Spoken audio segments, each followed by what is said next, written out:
राजस्थान के मेहंदीपुर बालाजी मंदिर को रहस्यमयी और चमत्कारी शक्तियों का केंद्र माना जाता है। कहा जाता है कि यहाँ आने वाले हर व्यक्ति पर कोई न कोई अनदेखी ताकत नजर डालती है।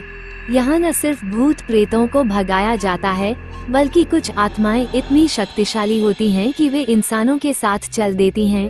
ये कहानी आदित्य और उसके दोस्तों की है, जो इस मंदिर में गए, लेकिन वापस लौटने के बाद भी उनकी जिंदगी सामान्य नहीं रही। एक बार जो इस जगह के साए में आ जाता है, वो कभी भी पूरी तरह आजाद नहीं हो पाता, या शायद कभी कभी उसकी मौत ही उसकी मुक्ति बन जाती है। कहीं न कहीं बात हिंदी हॉरर स्टोरी। महाकाल की नगरी में भूतों का आतंक, मेहंदीपुर बालाजी मंदिर की खौफनाक घटना। राजस्थान के दौसा जिले में स्थित मेहंदीपुर बालाजी मंदिर रहस्यों से भरा पड़ा है। यहाँ हर रोज सैकड़ों लोग भूत प्रेत और तंत्र मंत्र से छुटकारा पाने आते हैं, लेकिन जो एक बार इस मंदिर की सच्चाई को अपनी आंखों से देख लेता है, वह दोबारा यहाँ आने की हिम्मत नहीं करता। इस कहानी में आपको ऐसी ही एक खौफनाक और सच्ची घटना सुनाने जा रहा हूँ, जो एक युवक आदित्य के साथ घटी थी। यह कोई आम कहानी नहीं, बल्कि आत्माओं के साए में बीती एक रात की कहानी है।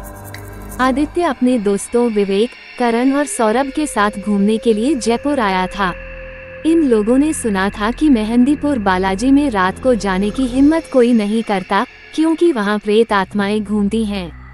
विवेक ने मजाक करते हुए कहा, अरे यार, भूत वूत कुछ नहीं होता, ये सब दिमागी वहम है।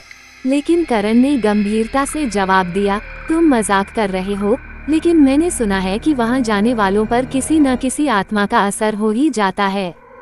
रात के 11 बजे चारों दोस्त बाइक से मंदिर की ओर चल पड़े। रास्ता सुनसान था, सड़क के किनारे घने पेड़ अंधेरे में साई की तरह खड़े थे। हवा में एक अजीब सा सन्नाटा था। अचानक उनकी बाइक का इंजन बंद हो गया।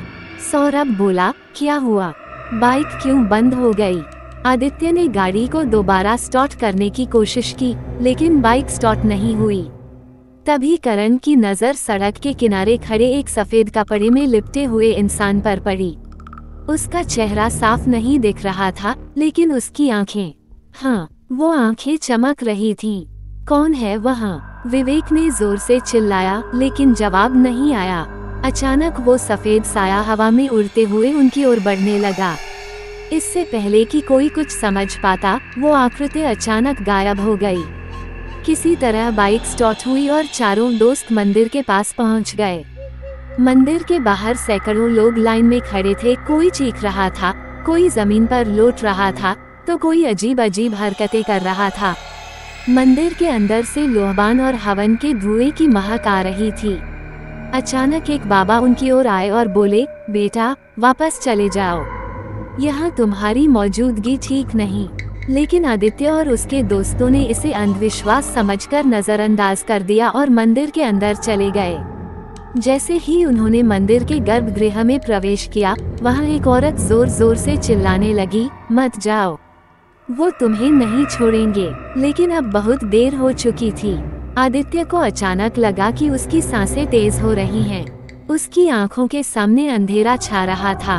उसने अपने दोस्तों को पुकारने की कोशिश की, लेकिन उसकी आवाज जैसे किसी ने गले में दबा दी हो। उसकी नजर एक कोने में खड़े काले साए पर पड़ी, जिसकी आंखें आग की तरह लाल थीं। विवेक ने डरते हुए कहा, भैया, यहाँ से भागो। लेकिन आदित्य के पैरों में जैसे किसी ने जंजीर डाल दी थी। तभी किसी ने जोर से उसके कान में फुसफुसाया, अब तुम हमारे हो। उसके बाद सब कुछ अंधकार में हो गया।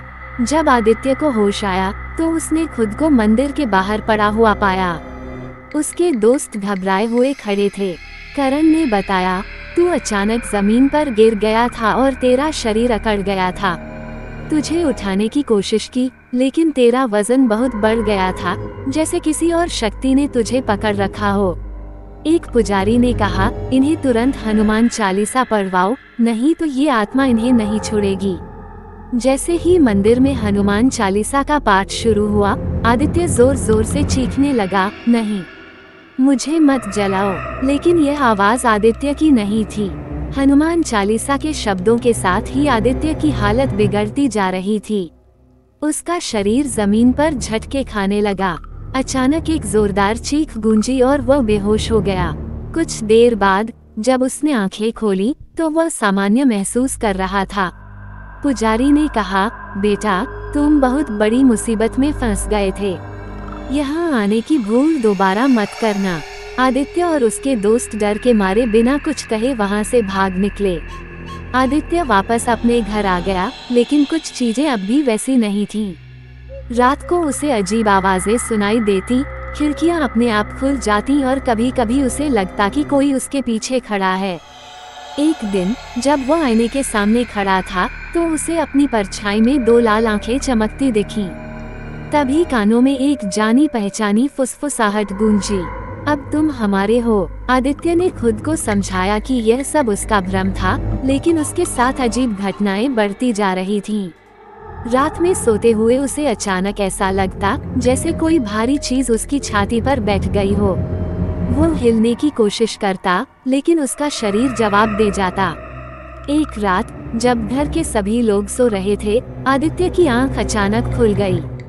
घड़ी रात के 3:15 बजा रही थी। उसे महसूस हुआ कि कमरे में कोई और भी मौजूद है। ठंडी हवा का झोंका आया और उसके दरवाजे पर हल्की हल्की दस्तक होने लगी।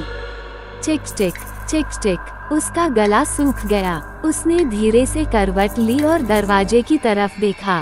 कोई काला साया वहां खड़ा था, लेकिन ये कोई सामान्य छाया नहीं थी।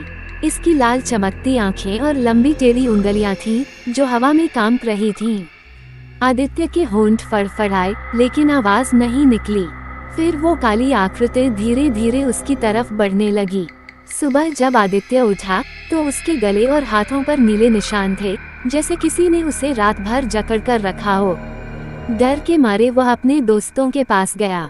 करण ने कहा, तू मजाक कर रहा है ना? लेकिन जब उसने आदित्य के शरीर के निशान देखे तो वह भी डर गया। सौरभ ने धीरे से कहा, क्या पता बालाजी मंदिर की कोई आत्मा तेरे साथ चली आई हो। ये सुनकर सबके चेहरे उतर गए। हमें फिर से मंदिर जाना होगा, विवेक ने कहा। चारों दोस्त वापस मेहंदीपुर बालाजी मंदिर पहुँचे। इस बार वे सीधे मंदिर के मुख्य पुजारी के पास गए और पूरी बात बताई।